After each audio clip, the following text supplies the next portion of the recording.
Some people sleep at night and dream their dreams. Other people stay awake and make them a reality. This is Sufyan Ismail, entrepreneur who left business to help start Muslim institutions and structures to empower and represent Muslims in the West. We never saw this 2 years ago. So how can anyone say to me the system is rigged, we can't make a difference here? With Gaza still under illegal bombardment, we discuss practical solutions that require institution building, including Islamophobia Awareness Month, and the shocking impact that it's having. Alhamdulillah. Let's remind ourselves on who this woman Suella Braverman is. People like me would question her sanity. We also discuss the impact of Rishi Sunak firing Suella Braverman on the Muslim community going forward, Muslims punishing the Labour Party, and the hard work that's going on behind the scenes to make an impact in the next general election. All part of this episode of Empowered by Islam 21C, our new weekly podcast where we collaborate with leading voices to discuss Islam solutions to 21st century challenges and trends. So Islamophobia Awareness Month, as I suspect, Salman, many of your listeners already know,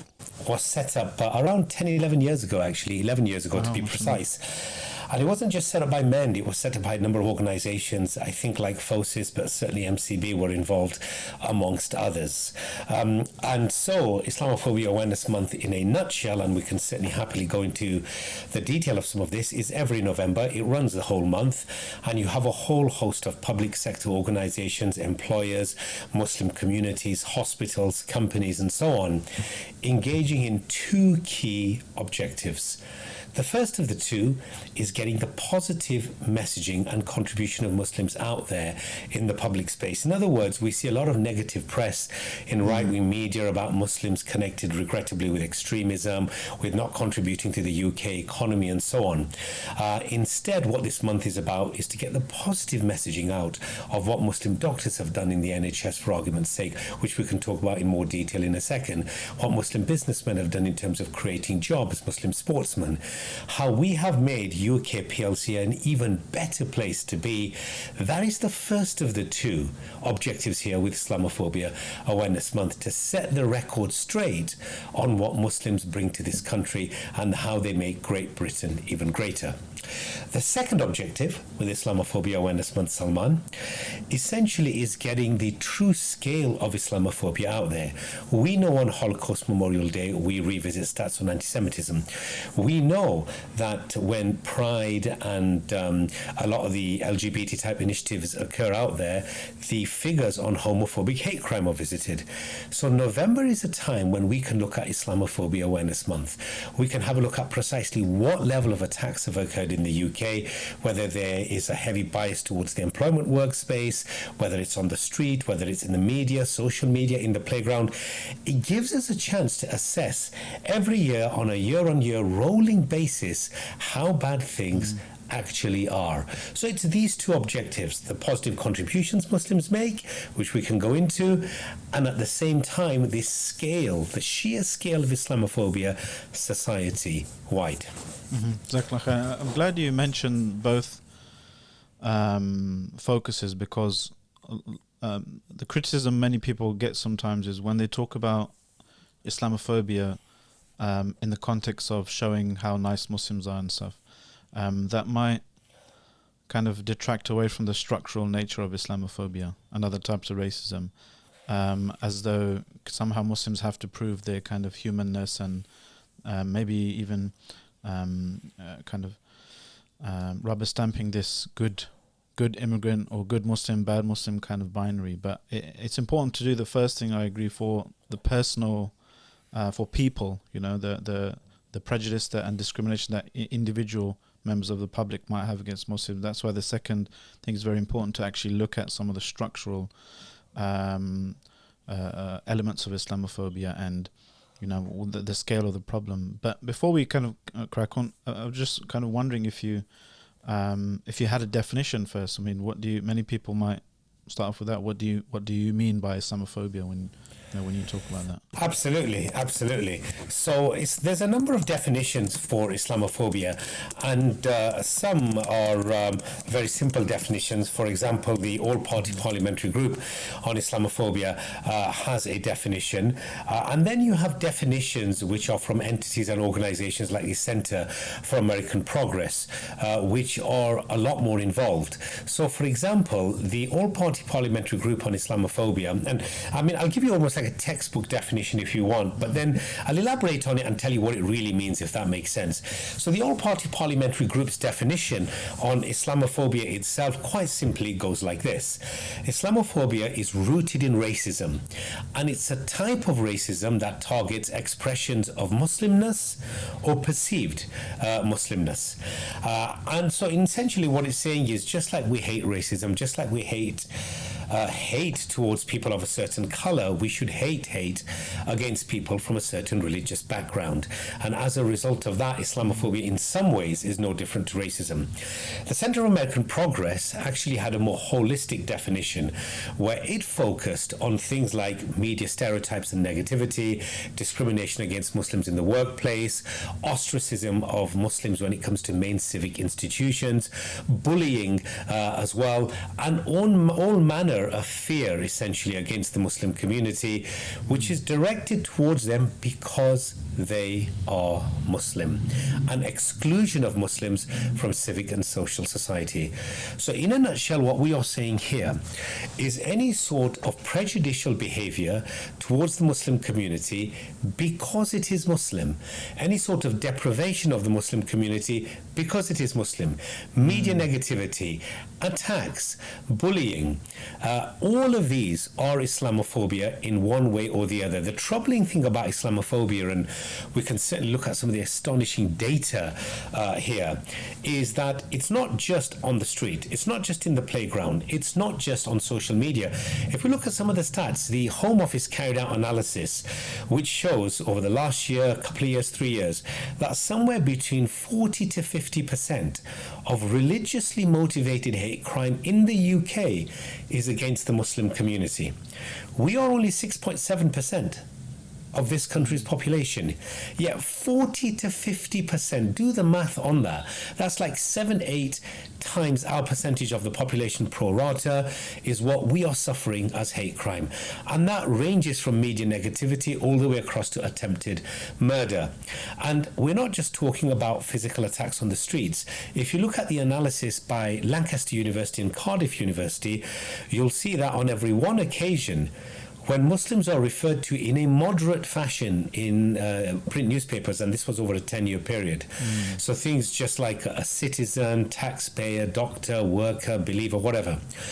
On every one occasion, Salman, we were referred to in a moderate or in a positive noun or adjective-linked fashion. There were 21 occasions where Muslims were referred to in extremist or negative language. So like terrorist, bomber, suicide bomber, dole-dosser, whatever you want. Now you imagine, right, we know we've got problems in our community, but for every one decent person, there are 21 terrorists. That's just ridiculous. But that's what parts of the media would have you believe. And as a result of that, if on every one occasion I said something positive about you, Salman, on 21 occasions I said negative stuff and extremist stuff, people couldn't help but have a negative image of who you are. And that's why public perceptions of Muslims can be so negative, because print media specifically, the Murdoch press and right-wing press, really is completely unbalanced and unfair about how it's politically loaded and at times ideologically loaded in terms of how it targets and attacks the Muslim community for its own purposes. But it's not also just print media, like I've said, and the Home Office data. Let's look at what the BBC did. The BBC carried out some fascinating analysis, Salman, where they wrote to a number of employers under a Muslim name, and they wrote to a number of employers under a non-Muslim name.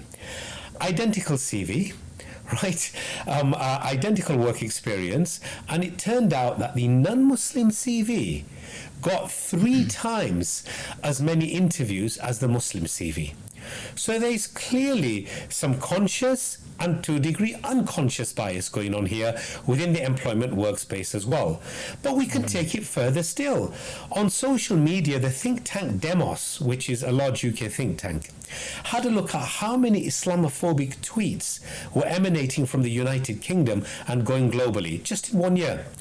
And they calculated that about 143,000, it's a staggering number, Islamophobic tweets were coming just outside of the UK, let alone the rest of the globe. That's 393, nearly 400 every single day. And just, to add one final dimension to how widespread Islamophobia now is, and to how all-encompassing it's actually become. We now have a situation whereby charities like Childline have carried out and the NSPCC have carried out a lot of analysis on Muslim children in playgrounds, and they've found Muslim children are so heavily bullied that they've resorted to self-harm, which is basically cutting yourself with a razor blade because of bullying they have suffered, which could take the form of being called Bin Laden or bomber and stuff along those sorts of lines. So whether it's on the street and physical murders of people like Muhammad Salim or attempted murder of people like Zainab Hussein, whether it's nasty media headlines on a 1-to-1 basis, whether it's discrimination in the workplace like the BBC showed, whether it's social media and Demos's astonishing analysis on Islamophobic tweets, or whether it's society-wide just mantra generally and an acceptance of being Islamophobic passing the dinner table test, we're finding across the board now, including in the playground with Muslim kids cutting themselves with blades, this is a serious multi-pronged problem, and it needs a serious multi-pronged solution.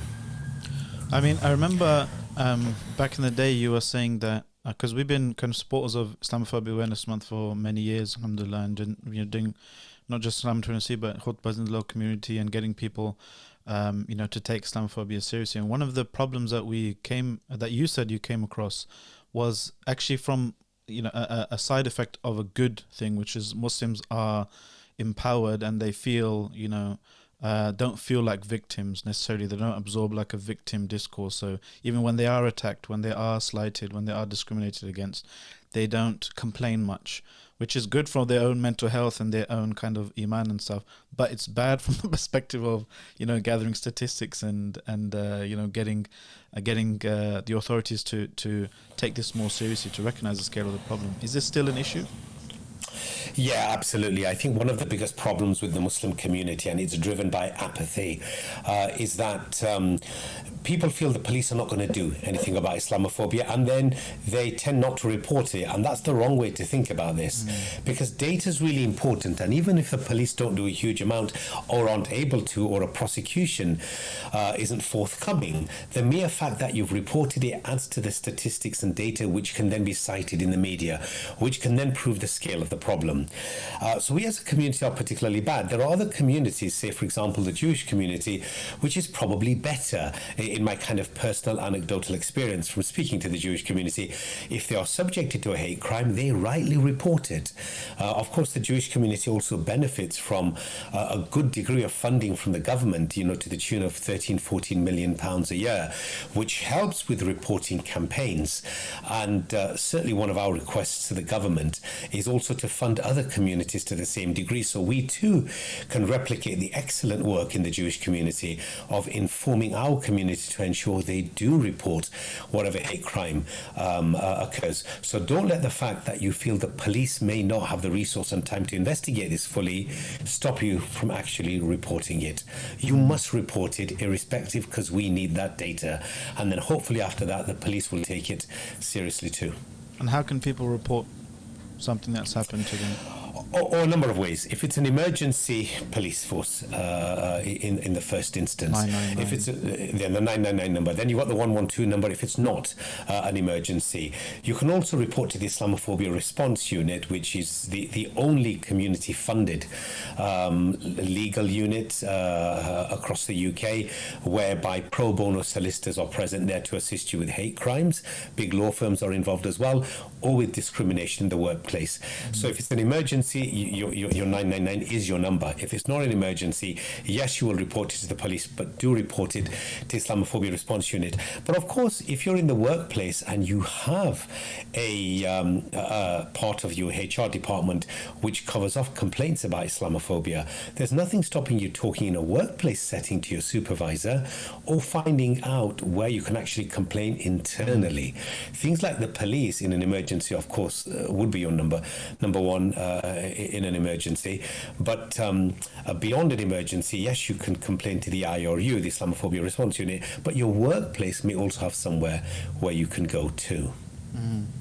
What's the? I noticed that you have themes every year in Islamophobia Awareness Month. What's the theme this year? Oh, absolutely. So the theme is Muslim stories, and I think this might be a good time to cover off two things, because part of the theme is the positive message as far as Muslims in the workplace are concerned, and to kind of almost give a clear idea of how much positivity Muslims are responsible for in this country.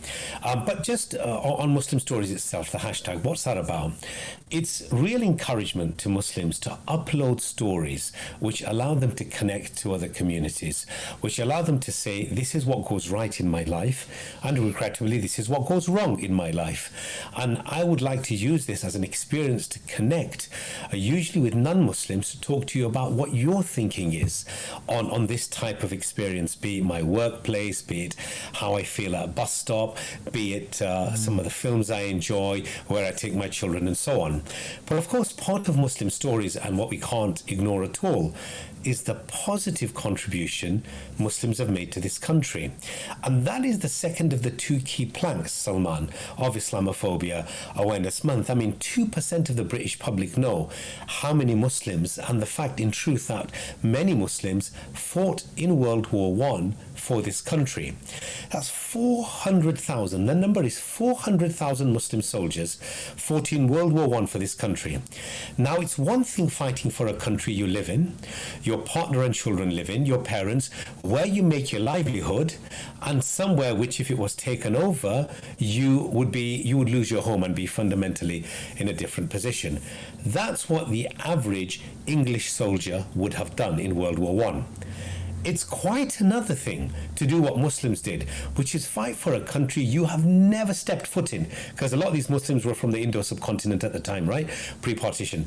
So to fight for a country you have, just out of loyalty to the crown, that you have never stepped foot in, which actually doesn't provide a living for you and your family, not where you and your family live, and not where you're going to make your income. Yet you still put your life on the line for that country. So what a phenomenal sacrifice those 400,000 Muslim soldiers made. But of course, we can go further than that. If we have a look at our National Health Service, one of the key achievements of UK PLC on our CV, there's something like 30,000 Muslim staff in the NHS. When a survey was done of 60,000 doctors in the NHS, 21% stated they were Muslim. We're only 6.7% of the population. So that's 3 times our percentage of the population.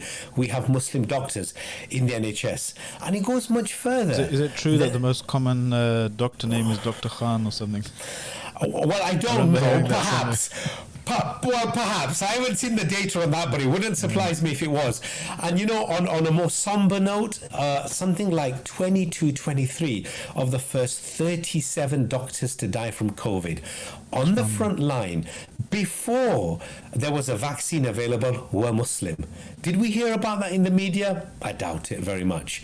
Yeah, very rarely. And of course, for Zana Hussein, I believe her name was, in 2009, her picture was projected on the big screen in Piccadilly as GP of the Year, a hijabi wearing Muslim woman.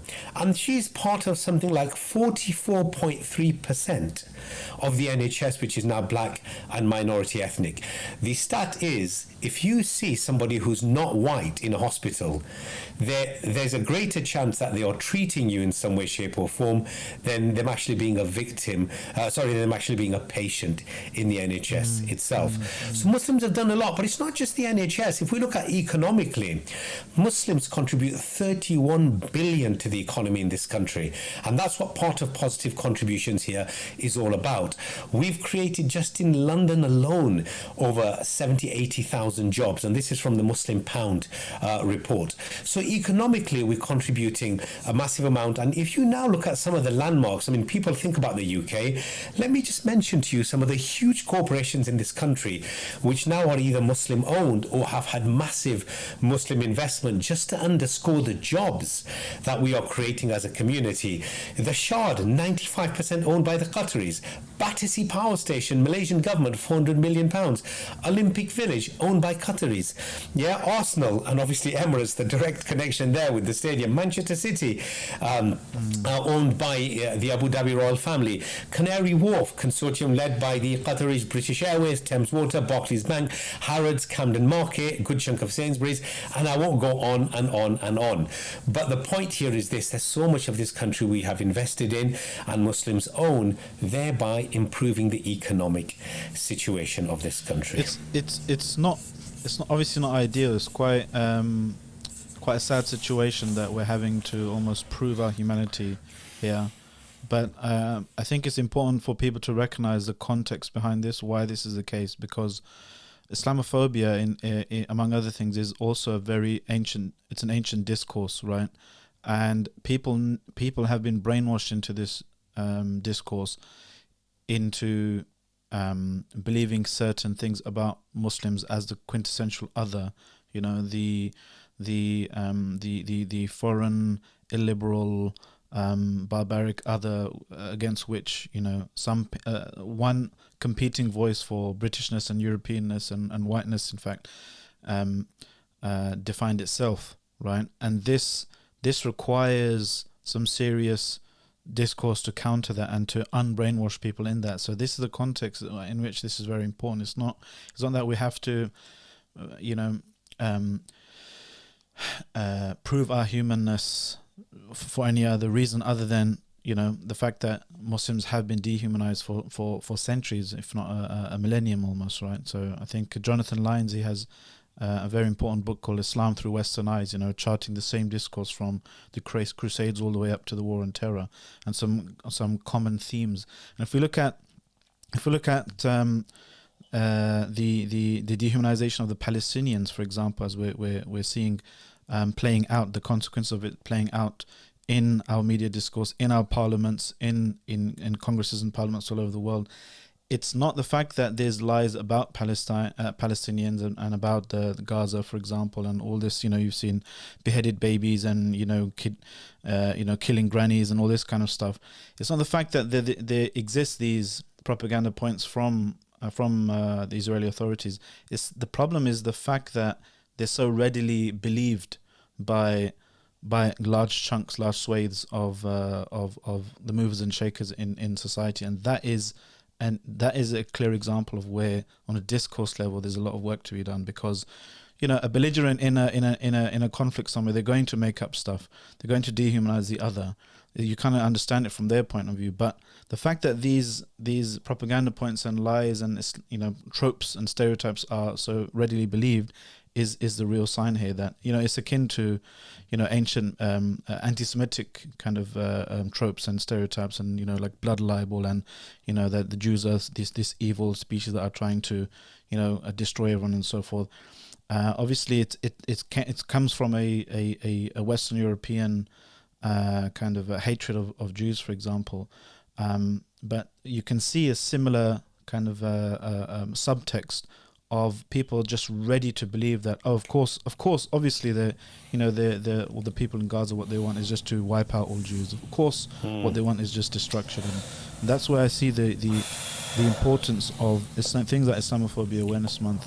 You know, when it transects with, it's a counterforce. It's a counterforce. Yeah, I mean, in a nutshell, and for sure, we can certainly go into the kind of institutionalization and the importance of Islamophobia Awareness Month in a minute, as you're alluding to. But just on your earlier point, which is, look, there's at least two massive reasons why Muslims are seen as second-class citizens in many countries. There are plenty more, but there's at least two. One is there's a concerted right-wing effort with very powerful right-wing lobby groups, often financed from the United States by some wealthy families. And you can add organizations like the Henry Jackson Society into that, the Gatestone Institute, and so many more. You know, the Islamophobia Network was a great report carried out by the Center for American Progress and others in the US, and similar work's been done in the UK, where you can clearly trace back to 30, 40, 50 large family trusts, money which is being utilized to regularly and effectively peddle hate against Muslims and the Muslim identity. It is an ideological fight. So let's be absolutely honest and clear. There is a very well-funded lobby out there. That's not a conspiracy theory by me. Documents and papers have been printed and reported and clearly evidenced and not been sued because they are true, clearly showing which families are whipping up hatred against Muslims. And that's because their view is the West is a Judeo-Christian space. There's no space for these Muslims. They may have come here as immigrants to help us with our labor problems and make money, but they should probably go back now, is what a lot of these think tanks think. They didn't expect us to really firmly lay down our roots here and to live here forever. And so the face of society has changed away from being a Judeo-Christian West to it being pretty multicultural. And a lot of these people are genuinely very frightened, and for no logical reason, when you consider immigrants are usually very good for economic empowerment and entrepreneurial innovation type ideas. So for no good reason, these people have got ideological issues with immigrants being there, even though economically that's the right thing. So there are well-funded lobbies, and I've mentioned some of them, and I could mention many, many more. The second of the two, kind of at least two reasons, is the fact that first-generation immigrants, and to a degree second-generation ones, are not particularly wealthy. And when you're not particularly wealthy and you're just making your way out of the inner suburbs to the outer suburbs to the more expensive housing, and you can't afford what other people do, people do sometimes. One of the worst things about the capitalist society prism is everyone is seen through the prism of wealth. So you have social class 1A, 1B, then social class 2, and things along those sorts of lines. Just because you have lots of money doesn't make you a better person. One of the most beautiful things about our religion is our saying that all of humanity is equal in front of God except by piety. And piety is the great leveler, not money. There are some people who don't do much for their money because they inherit it. There are others who work very hard and never make it. But the fundamental reality here is something which we can all do is be a better human being, more generous, more charitable, better in our behavior, more pious in our worship. And that in Islam is what makes you a better person, not your bank balance. And capitalism introduces this really odd parameter to judge people by, which is the car you drive, the house you live in, the area you're in, the golf club you're a member of, and ranks you based pretty much on financial wealth, hence top 100 lists and so on. And of course we know money doesn't always buy happiness, and very often it can be soul destroying for people. So I agree with you, and we can go into colonialization arguments here, the history of the Raj, we can go into the fall of the Caliphate in Turkey. There's so much we can go into, and of course time is tight. But if we just look at it here and now in a UK contemporary kind of modernist context, then the active attacks against us by right-wing think tanks heavily funded by some nasty neoconservative right-wing families, coupled with the fact that Muslims are initially a first generation come second generation immigrant community, we're still making our way up the wealth ladder and the education ladder and so on. And the nature of capitalism is people view us through a prism of financial prosperity. And as a result of that, we're a work in progress. Yeah. Jazakallah khair. What do you think is some of the relevance? Can you so we talked about Islamophobia Awareness Month, the history behind it, the thinking behind it, some of the wins. What is the relevance that you would say for the importance of Islamophobia Awareness Month and things like that to tackle Islamophobia when it comes to linking to what's happening in Palestine and the Islamophobic, framing of Muslims? Yeah, absolutely. Look, and I guess there's a few points here, yeah? The first thing is, what is Islamophobia Awareness Month trying to do? It's trying to institutionalize the way other communities have our cause into mainstream society and our stake. We're trying to make people aware. So I wrote a paper for the Muslim 500 publication a few years ago, and I had a section in it called Obama versus Stonewall. And I concluded in it that the organization the ordinary organization always beats the flamboyant individual. And the example I gave was that if you look at some of Obama's great achievements at the time during his tenure, his 8-year tenure as US president, the first black president, Obamacare, you know, the kind of fair, free healthcare system, or a better healthcare system anyway for Americans of a lower pay grade, the Iran nuclear deal he struck, the relationship with North Korea, and so much more. He, as an individual, worked very hard to get this through. But Donald Trump, within 9 months to a year, had signed executive order upon executive order and reversed so much of what Obama worked so hard to achieve. Because when you are a product mainly of one individual, their dream and their vision, quite a bit of what of which Obama was, then a lot of what you do can be reversed because you have not fully institutionalized in everyone's minds what you're about. Now compare that to Stonewall. And I often ask people, name me the CEO of Stonewall. They can't. Name me any staff member of Stonewall. They can't. Name me the former CEO. They can't. Name me a board member. They can't. Then I ask them, do you have diversity and inclusion initiatives in your workplace? They say yes. Do you have gender neutral toilets? Quite often, yes. Do you feel the presence of the LGBT lobby in your life? Yes. Do you hear about pride marches every year? Yes. And this is the point. When ordinary people pump their ideas, know-how, technology, resource, ideology, heart and soul into an organization, then they don't individually rise as people per se, but they collectively raise their community. And I always say to people that if you want Islamophobia to be dramatically reduced, if you want it to be taken as seriously as LGBT hate crime and as anti-Semitism and racism, then you must institutionalize your knowledge, know-how, contacts, research, and so on. That may mean taking a backseat personally and instead building these organizations. One of the reasons why I set up MEND, Salman, rather than going to become a member of parliament or any sort of kind of media spokesperson role or something along those sorts of lines, was primarily because I wanted to contribute to an institution that raises the community rather than rises. And the story of the LGBT community very quickly is phenomenal. In 1967, after the Stonewall riots in the US, where the gay lesbian community and then it became known as LGBT terminology wise afterwards, really were abused very badly by police forces there and the authorities at that time. So they decided to get serious and form organizations like Outrage and Stonewall. You know, for nearly 30 years, Salman, they worked in schools. They worked whenever in the media they could, in shopping centers, in employers, and they had very few wins. But 33 years later, in the year 2000, and this is what patience and relentless work looks like, because Muslims are always after immediate results, and it doesn't work that way. And so the LGBT lobby worked in all the spheres of society. In the year 2000, they finally reversed the ban on openly LGBT people working in the armed forces. By 2005, 5 years later, they got civil partnerships through because they'd worked on so many MPs in Parliament and so on. By 2013, I believe it was, they got same-sex marriages through. Now they've got diversity and inclusion indices in the workplace, which are so powerful and absolutely ensure the LGBT identity is protected and the agenda is actually promoted.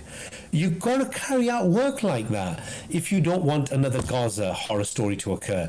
You've got to carry out work like that if you want to stop Zainab Hussein being almost murdered on the street. You've got to do things like that if you want the Daily Mail to stop printing Islamophobic headline beyond headline beyond headline. And you've got to do work like that institutionally over decades if you want to stop Muslim kids cutting themselves with blades.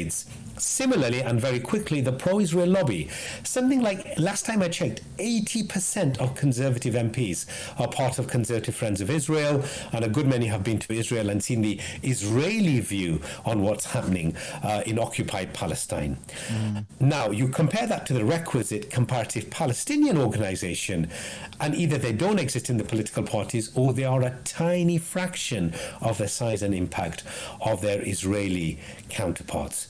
So as a result of that, I think there are 10 different types of organizations and institutions, Salman, that our community needs.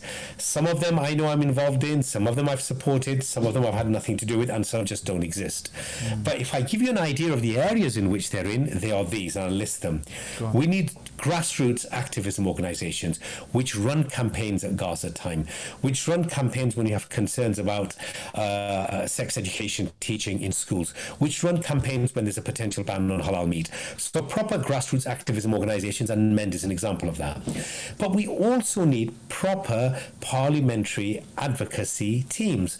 We need organizations in Parliament which are analysing any threats to the Muslim way of life, and on the back of that are meeting MPs, attending select committee hearings, carrying out the advocacy we require as a community to protect our halal meat, hijab, niqab, Muslim schools, and so on.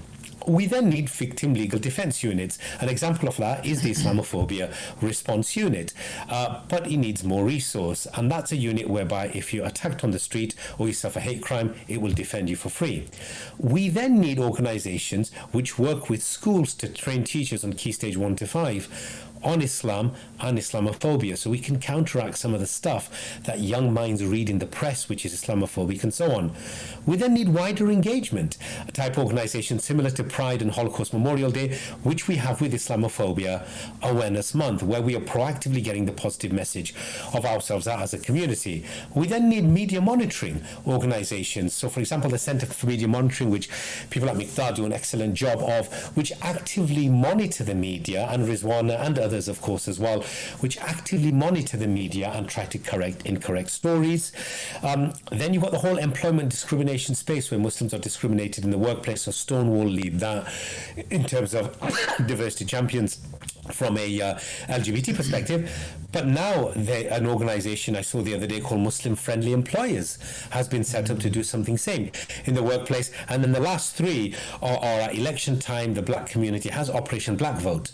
So the Muslim community has Get Out and Vote, and MCB do some stuff in that space as well. Think tanks wise are key. I think Policy Exchange does an incredibly powerful job to protect the interests of its stakeholders in Parliament. Muslims need something similar as well. And then finally, a whole nurturing system to give rise to a generation of Muslim journalists and politicians, which some organizations like Avicenna and Aziz have got some engagement in. So to answer your question, we need to institutionalize through at least these types of entities, Muslims in UK PLC and beyond. When we start doing that, you will see we will be every bit as impactful as Stonewall is, as the Board of Deputies are, and others. But without that hard work over decades, without that funding, without that strategy, without that blood, sweat, tears and toil, it's not going to happen. Yeah, there's no magic solution here. What's your... That's fantastic, mashaAllah. It sounds like a strategy, which unfortunately is quite rare when we see, a lot of our kind of public discourse and Muslims complaining. What's your message for the brothers and sisters out there that just say, what's the point? The system is rigged. It's, or maybe they've seen 1-2 elections in their lifetime and they say, no, it won't work. What's your message? I would tell them this. There was a time in the 90s when the Jewish community used to complain about anti-Semitism in the Conservative Party, and rightly so, because the Conservative Party was actually very pro-Arab and to quite a degree pro-Palestine, because the Arabs used to buy big hotels in London and they were very well connected with a lot of the kind of wealthy Tory hierarchy. But Margaret Thatcher gave a speech, I believe in the 90s, and the speech was directed towards the Jewish community, where she was advising them that, look, put some of your people in politics as well. You guys are fantastic accountants and lawyers, and so be it. Yeah, you're a very, very smart race, but maybe put some people towards politics and see the benefit. And people like Grant Shapps and these sorts of people were probably in some of those speeches, or at least some of their peers at the time would have been there. So the Jewish community did invest heavily into ensuring politics was a serious career and a respectable career for young up-and-coming Jewish people. Media was a respectable career as well. Today they find themselves in a situation where they are not just very well represented, but anti-Semitism is rightly taken very, very seriously by the political establishment. I only wish Islamophobia was taken as seriously. And from a media perspective as well, it is in some, it's a huge sin to be anti-Semitic as an editor, and rightly so. It should be. I just wish Islamophobia was taken seriously by some of these editors, and so on. So my point here is, you've got to be in it to win it. You've got to work at it. The Jewish community worked at this over the last 20, 30 years. That's how they turned it around. And earlier I gave you the example of Stonewall.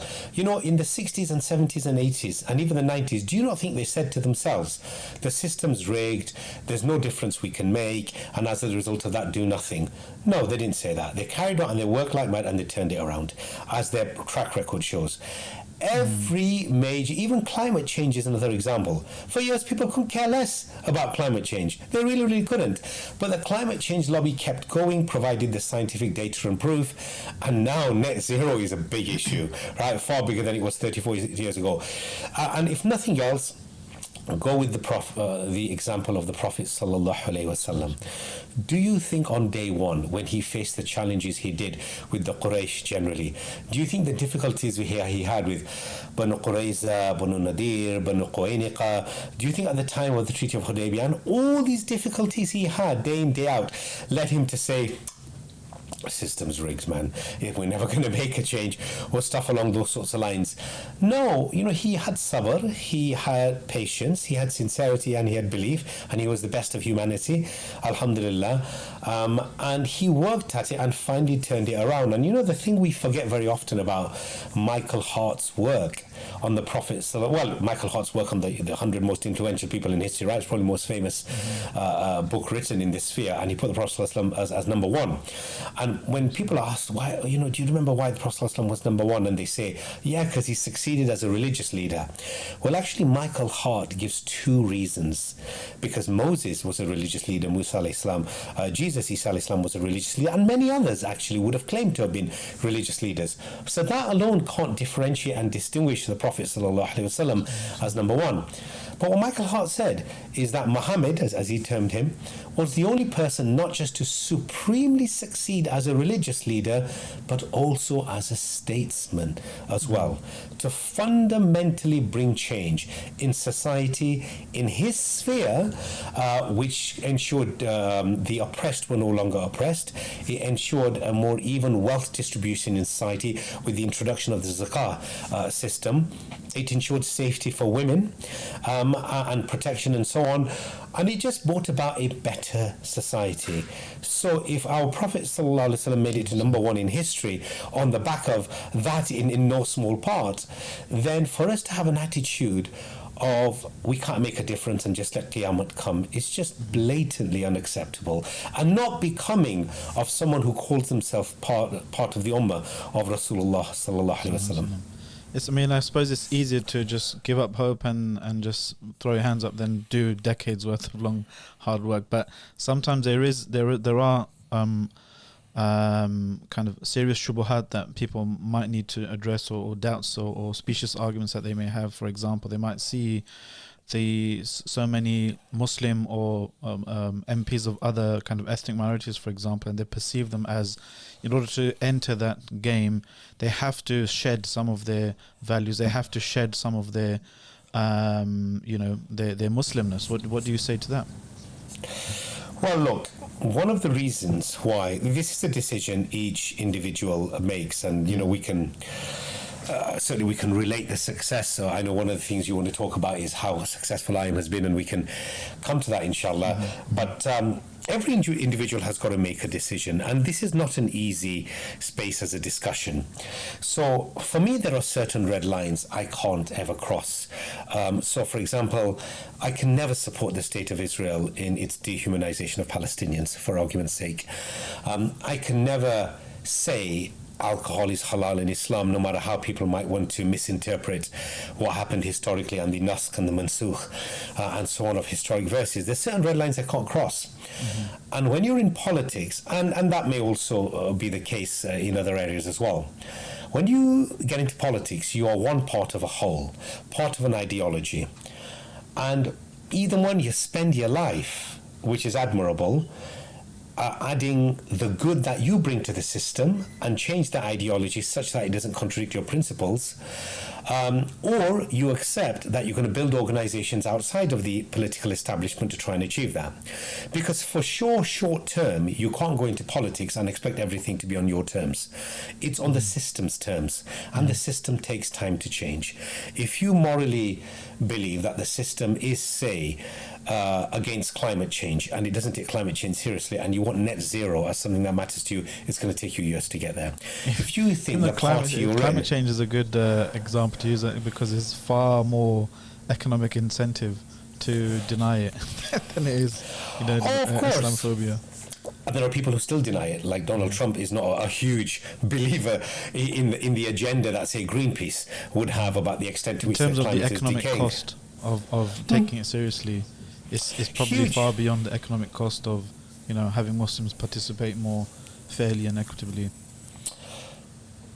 Yeah, absolutely. And, another example, of course, of this then would be the pro-Israel lobby. If you were in a political party where you felt the pro-Israel narrative is dominating the Palestinian narrative, and a healthy democracy always needs both. If one drowns out the other, it's never healthy for the long term. Everyone's going to be allowed a space and afforded, to be able to air their grievances. Then short term, you're not going to turn that around. So either one, you accept that it's your life mission to be in the party and long term do it, or what you do is you sit outside of the party and you build pressure groups. So I chose the latter because I never wanted to put myself in a position where I crossed a line which fundamentally contravened Islamic principles and where I hold dear. Now, of course, some others do. We can see visible examples of Muslim politicians who have. So we can take Sadiq Khan as an example and his support for the LGBT movement. Let's just take that as an example here. So that's Sadiq's calculation. And good luck to him. I think his calculation has been that he can benefit Londoners as a whole and Muslims too, but at the same time, he's supportive, whether he's overtly supportive of LGBT or he does it because it's just part of the job, only he knows and Allah knows. But he'll take that, he'll do that because there's a much bigger picture in his view at play in terms of benefiting Londoners and benefiting the Muslim community. That's his decision, and I respect him for he can make that decision, and I respect his right to make that decision. Mine is more to do with organizations and building entities and so on, which then have their own stake, their own space and their own impact, but they'll take many decades to create. Yeah. Jazakallah khair. Talking about the political sphere, what's been your reaction to the recent days of removal of Suella Braverman, the tussle in the Tory party, and what does that mean for the political equation for Muslims in the UK going forward, in your view? Yeah, absolutely. They say a week's a long time in politics. God Almighty, a day can be a long time in politics. But just before I answer that question, if you don't mind, I'm just going to touch on one of your earlier points, which is where I am has got to. And, this is a living example as an answer to one of your questions. When people say we can't change, there was a time when major city councils embraced pride but didn't embrace I am. There was a time when big politicians supported Holocaust Memorial Day but didn't support Islamophobia Awareness Month.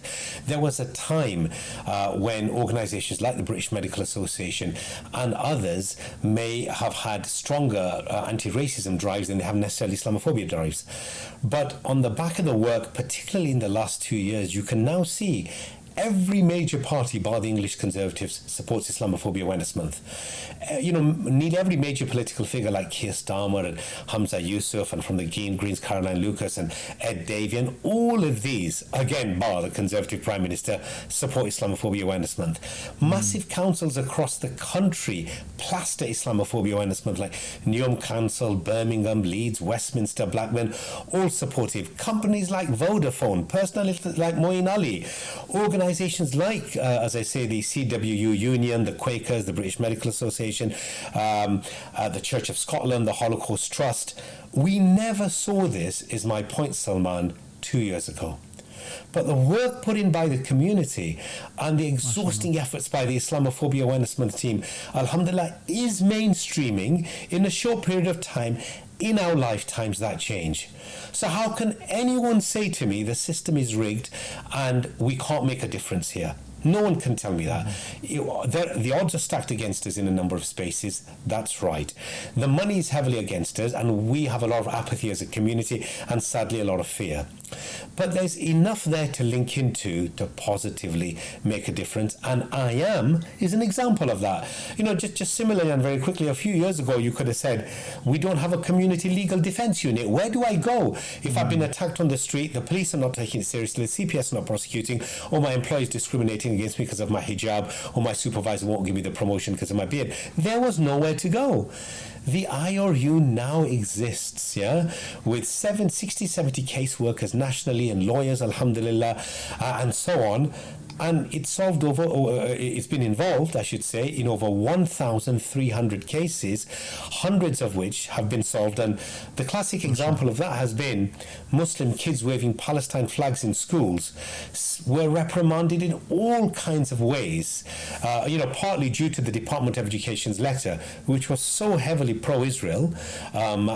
Muslim kids were reprimanded in so many different ways. Where did they go? 150 of them contacted us within 2 working days. We solved all of their issues. We made sure they weren't suspended, or those who were suspended, their suspensions were lifted, that they weren't expelled, and that safe spaces were created in schools for children to voice their concerns. Again, 4 or 5 years ago, you'd have said, wouldn't it be great to have something like that? We have it. Today's the point. Some people sleep at night and dream their dreams. Other people stay awake and make them a reality. And when I left business, for me, that's what this was about. It wasn't about every media appearance. It wasn't about being totally controversial and just talking about prevent the whole time. It was working with our community to build institutions for change peacefully and democratically. So we guarantee our stake in this country, inshallah, just like other communities have. So sorry, I just had to get that off my chest, right? before I went. No problem. I was going to ask that as like a last final question. That inspiration's got to be there for our communities. So now you were asking about this. We're still yet to come to some of the wins that Muslim organisations and I Am perhaps may have had. But let's first look at the Suella thing. Look. Let's remind ourselves on who this woman Suella Braverman is. Suella Braverman really has been very right-wing. Some may describe her as extreme in some of her views as well, dependent upon which definition of extremism you wish to use. But by the time somebody turns around and says things like Pakistani sex grooming gang, the kind of accusations she made against Pakistani men and their prevalence in sex grooming gangs, when the Home Office's own data showed something like 80-odd% of sex grooming gangs were not Pakistani men and were generally speaking white. When you turn around in all insanity, in my view, and turn around and say things like people sleeping rough on the streets, this is a lifestyle choice. Is that a wind-up? This is a lifestyle choice? And, her list goes on the kind of extraordinary, bordering on insane type stuff. She said her treatment of asylum seekers, and we know just now her Rwanda plan. She's obviously not Home Secretary now, but we know today the Supreme Court has rightly ruled against her Rwanda plan. This woman's track record was blatantly balmy. And for me, people like me would question her sanity. Can you really be sane when you say this and make these sorts of statements? Or are you sane, but you truly are ideologically so anti-Muslim, so anti-immigrant, so anti-homeless, and so anti so many of the vulnerable groups in society that it leads you to be as cruel as you are? It's no joke she earned the nickname Cruella. And boy, oh boy, did she earn, did she work hard to earn that name, Cruella. Anyway, so where do I think this is all at? The demo, I was thinking of making a sign at the demo the other day saying being a cookie is a lifestyle choice. Well, there were some controversial, certainly in the view of the Met Police by the looks of things and others, banners there, and now a whole debate has started on what is protected by freedom of speech and what isn't. We all saw the coconut image as well. Anyway, what do I make of what's going on at the moment? What's going on at the moment is this. Sometimes in the Conservative Party it becomes a race to the bottom. Who can be most Islamophobic? Who can be most anti-immigrant? Because the Conservative Party in Cameron's years was definitely forced to the left a bit more, as in centre-left. I don't mean left-left. No, I don't mean Jeremy Corbyn left. I mean centre-left. In fact, when David Cameron turned around and said, I don't support homosexuality in spite of being a Tory, I support it because I'm a Tory, that was a defining moment for the LGBT movement with the Tory party. And so a lot of the people who were on the right of the Tory party were left behind, the European Research Group and the bunch of real right-wingers and so on.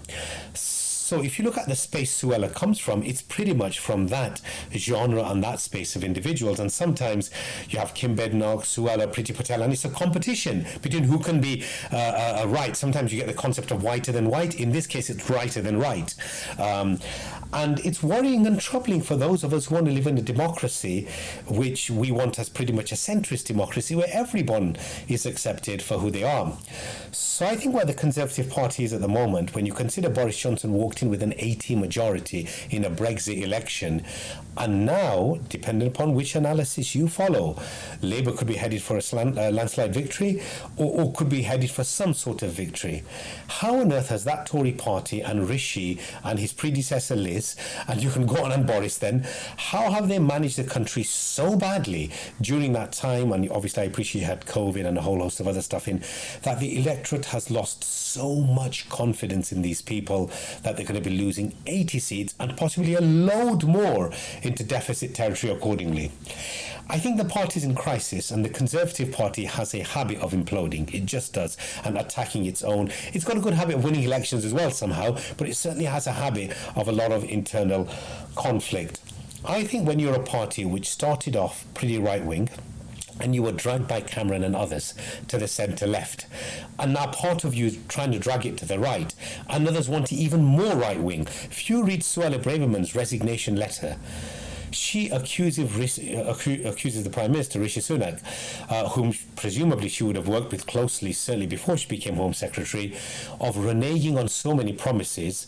And essentially, if you read that letter carefully, she's basically saying to him, you are not right-wing enough, or you are not honouring the promises of right-wing values that you said you would. So it's a race to the bottom of the cesspit, in my view. Where will this all end is the real question. Well, I suspect the Tories will lose the next election, and they will lose it somewhere between a contained loss to a pretty heavy loss. Rishi Sunak then will then have to go, and a battle for the soul of the party will begin. And where I suspect it will end is really on the right. I think it'll go back to where it started before Cameron dragged it to where it has been, and that will probably be a pretty nasty right-wing party from where we're standing.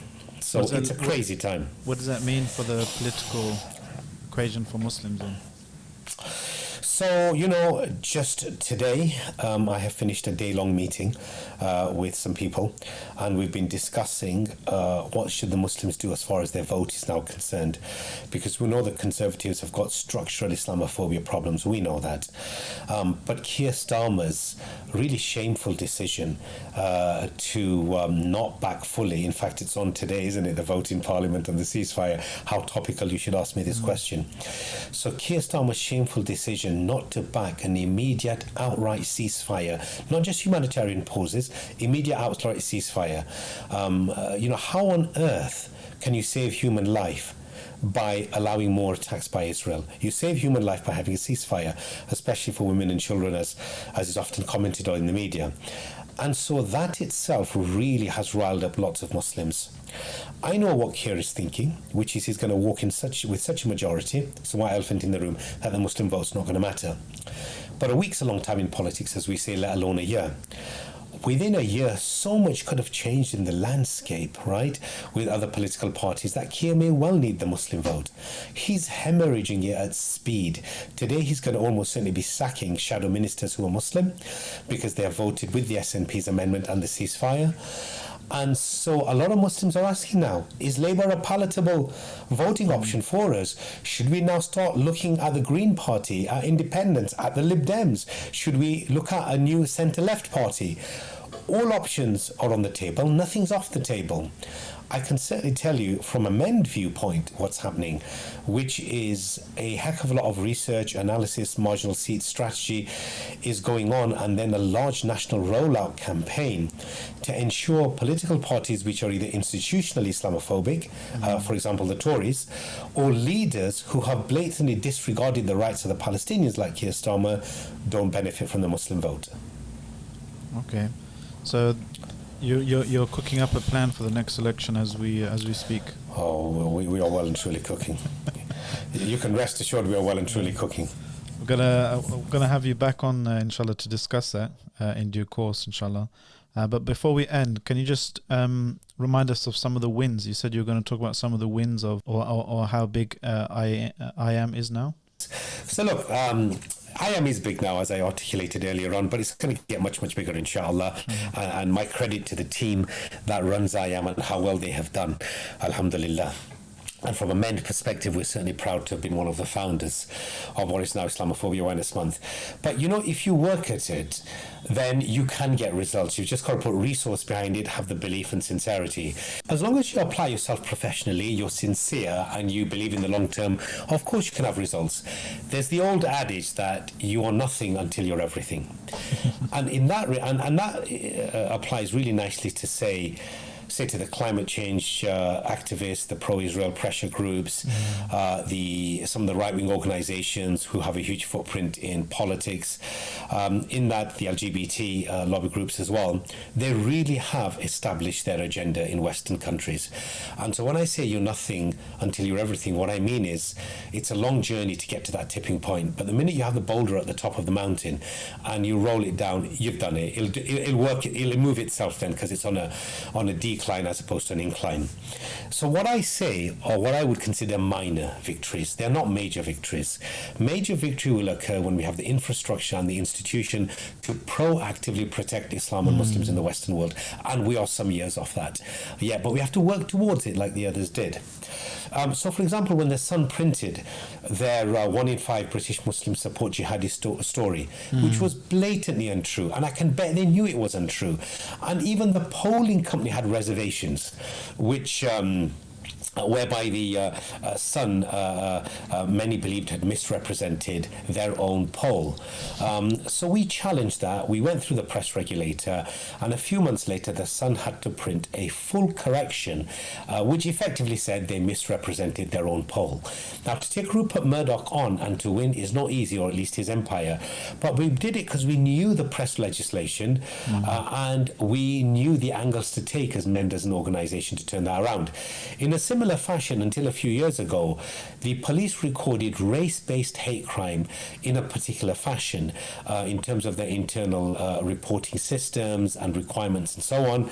So Jews and Sikhs and black people, hate crimes against them, because they are defined by race under UK law, were recorded differently, and one might argue more diligently than hate crimes against Muslims. So the Conservative Party came to the MEND event at the conference in Birmingham. Lyndon Crosby was present, and he made a commitment at that time, which is, if we have an outright majority in the election, we will ensure changing the law or changing practice that attacks against religious minorities like Muslims are recorded the same way by police as racial minorities. And I'm pleased to say today that is exactly what happens nationally. Alhamdulillah. Another example is Zainab Hussain. You know, and this is a lady who needed support when she was run over twice by a right-wing lunatic in Leicester, and it was an attempted murder situation. In the first instance, the police weren't treating it as Islamophobic, and the media weren't getting involved either. The Islamophobia Response Unit got involved, the good people over there, and they got lots of media attention, and they got the CPS involved quickly, they got the police involved quickly, quickly got the local mosque involved. The chap, I think his name might be Paul Moore, is now locked up for 25 years without parole. Another example closer to home, my own children in our school in back home, I mean, I won't mention the name of the school, they were denied prayer facilities and they were denied wudu facilities. And initially the feedback even my wife got from some of the teachers at the school was that if you want your kids to pray, you should have gone to a Muslim school, an Islamic school. Now, this is one of the most prestigious kind of private schools in the whole area. So, MEND got involved. We worked with the governors. We provided them with the info in terms of the easy read guide that MEND has produced on prayer spaces. We got local MPs involved. We got media involved, and so on. And now, hey presto, they have a specific prayer space, and they have purpose-built wudu-made wudu facilities as well. That's a change. And, finally, things like the cremation bill was a really important time for Muslims, because during COVID, we did not know how many people were going to die and whether Muslim bodies were going to be piled up outside or inside cemeteries next to crematoriums and forcefully cremated for health and safety reasons. And, thanks to the effort of people like Naz Shah and a hard work in Parliament, powered by Muslims on the ground through action alerts by MEND, I think we had 17,000 people go through to our alert in 24 hours or something like that. The government accommodated the Muslim view at a very, very sensitive and difficult time. You can make these changes, but they are minor wins in my view. The big wins come when you create institutions which are at the table with the decision makers, making the rules in the first place and proactively building the fireproof house rather than reactively putting out the fire. As they say, and I guess we can end on this, tomorrow is for those who see it coming today. If we want a better tomorrow, we better start planning today. MashaAllah. Jazakallah khair, bro. Is that all right? Excellent insights. I'm just going to end with a quick fire round. Just quick questions. Go on. Give me the first answer that comes into your head. Okay, go on. Ready? Who's my favourite football team? Are they as easy as that? I wouldn't mind those. Yeah. Name a recent book or audiobook that you would recommend. A recent book or audiobook. I read a few things I read recently. One was Who Runs Britain. It's a bit of an old book by Rob Peston, but I'd definitely recommend that. And then I read a really good book on public speaking, and I think it was Stand Like Lincoln and Speak Like Churchill, something like that. And it was all around public speaking. I definitely recommend both of those two. And as a podcast, if I can just add this in, there's one I listen to weekly, and I think it's the best. It doesn't get everything right, but I think it's the best podcast to be listening to, and it's The Economist podcast, which I think is excellent. It's the best £4 or £5 you'll spend a week. Okay, which gadget other than your phone do you value the most? Which gadget other than my phone? The phone's the obvious one, isn't it? Yeah. Do I value the most? And I think it's got to be my laptop, bro. It's a boring answer for you there, but I live my life on my laptop. So it would have to almost certainly be my laptop. I'm not a particularly techie, gadgety type person, so I don't have all of the kind of latest tech around me and things along those sorts of lines. But, I live and breathe through my laptop, basically. Connect to the rest of the world. Maybe my PA's phone number would be the other one that bails me out from all the trouble I might be in. Excellent. Finally, which website or app would you recommend or encourage others to visit or download? A combination of the Ummah Welfare Trust Dua and Adhkar app, which I think is excellent for daily Adhkar. And then I've just got an app. If you give me a second, I'll tell you. I don't even know the name of it, but I use it every day. I think it's called, it's called My Dua. My Dua. Ummah Welfare Trust one. My Dua. Dua. Yeah. Is this one here? I'm not talking about Uber or Avanti Trains or Google Maps, but you can see My Dua here. Yeah, it's that one. So My Dua, and it's your daily adhkar. I think that's banging up. Okay. MashaAllah. But finish the sentence. If our audience would remember one thing from this podcast, it would be? Strive more to the person who raises the community than the one who individually rises. For the competition in the former is much less than the latter. and Allah will probably judge you better. Allahu Akbar. Wow. That was deeper than I was anticipating. What did you expect, bro? MashaAllah. You answered in some cryptic Rumi, MashaAllah, poem or something. Fair enough. Jazakallah khair, bro. Barakallah feek, bro. No worries. Sufyan Ismail, founder of MEND, mass vigilante, crime fighter by night, Batman. puller of strings. Batman, Superman, all of the things not in one. But there we go, alhamdulillah. Remember to do that, man. Jazakallah for the opportunity.